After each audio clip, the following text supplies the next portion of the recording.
Hello చిచ్చాస్, నేనైతే ఈరోజు మా మామిడి తోపుకి వచ్చిన. మామిడి తోపు అట్లా చూస్తాను పంట ఎలా ఉందని.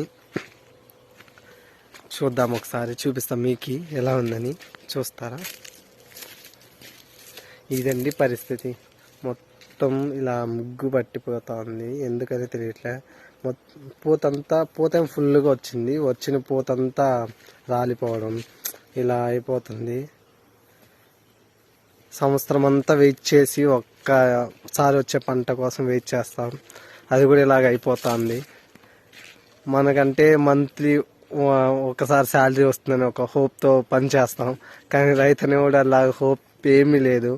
ఏ హోప్స్ లేకుండా పని చేసి ఫైనల్ అవుట్పుట్ కోసం వెయిట్ చేసి ఆ అవుట్పుట్ కూడా కరెక్ట్గా వచ్చినా రాకపోయినా దాన్ని భరిస్తూ, లాస్ట్ టైం కూడా మాది ఏ మాత్రం పంట రాలే, అయినా మా అమ్మ మళ్ళీ ఈసారి కష్టపడి దానికి అన్నీ దున్ని దాని కింద ఎరువులు వేసి అన్నీ చేసింది. అయినా ఈ ఇయర్ కూడా నాకు తెలిసి అయితే లాభం లేదనిపిస్తుంది. చూడండి, మొత్తం అదేలాగుంది. చూద్దాం, hope for the best. But దీనికి ఏదైనా సొల్యూషన్ ఉంటే జస్ట్ కమెంట్ చేయండి.